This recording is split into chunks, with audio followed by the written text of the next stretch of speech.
Thank you so much for attending my presentation about wynncraft 2.1 Shade. First, let's talk about Shadestepper pre-2.1.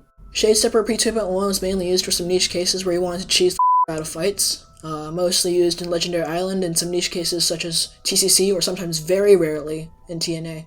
However, even pre-2.1 Spell Shade was pretty much never used, leading to the seclusion of all weathered mains, but heavy melee was used decently often by Shadestepper standards. Let's first take a look at how Spell Shade deals damage. You smoke bomb from arcs, now to try to hit a Satsuma backstab for big damage, or if you're trying to be funny, you set off a Nightcloak Knife. This was horribly inconsistent due to you actually never knowing when Sausage Jam was available, your backstab not actually hitting the target's back, and a whole other host of problems. This playstyle is also extremely inefficient, considering the other archetypes at the time, which consisted of pre-2.1 Trickabat. Yeah, we know how that turned out. Acrobat, which did consistent damage, and both of these can output large, consistent amounts of damage, while Shade does burst damage, which, let's be honest, unless you're incredibly cracked, it's completely RNG and luck controlled. Let's also not forget how tedious it is. You need to set up marks, then vanish them backstab. During this time, the marks could wear off or the target could get healed to reset the entire process, and you had to rely on this process for all of your damage. Considering this, a lot of these problems are problems with Shadestepper in general, but a lot of side problems can be solved with heavy melee. Heavy melee, you could deal huge amounts of damage without needing to rely on backstabs or Sausage Jam. Of course, a Sausage Jam boosted Quake is always welcome, but still. You could normally just apply marks, smack something, dash away, repeat. If you had a powder special, which would normally be Quake, you smack the target with it, and then just rinse and repeat. So what changes were made to Shadestepper in 2.1? Silent Killer's ability cost went from 2 to 1. Dissolution now activates upon leaving Vanish as well as entering, but got its resistance nerfed from 75% to 60%.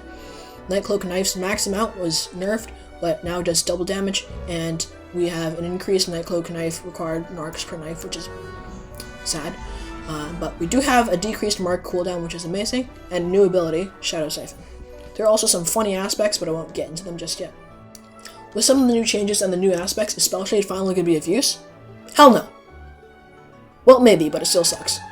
It got some new uses like Wintel's Bamboozle Trick Shade, but even that is based on a Trickster ability and not a Shade ability. Shadow Siphon is nice for bosses that you can't one-tap with a Sausage and backstab, but it's still kind of useless, and decreasing mark cooldown is nice overall, but I can't see it having enough of an impact. The buffs for Shadestepper only make it a bit better at its niche role in cheesing specific fights. Some of the new aspects help Spell Shade around a little bit, like Unyielding Fate, Redoublement, Daggers, Silhouette, but frankly there isn't anything that Heavy Melee Shade can do better. Sword Weathered Acrobat. It is also slightly more usable, with some of the aspects boosting damage and reducing some of the RNG factors. However, Heavy Melee, on the other hand, also got some fun new toys to play around with, mainly Animosity and the aspect of the Chain Knife, which extends your melee range. In conclusion, 2.1 obviously did not fix Spell Shade at all, nor Shade in general, but it did give us some good buffs. In the end, as long as you're having fun, it's fine. If you enjoyed this presentation, please consider liking or subscribing.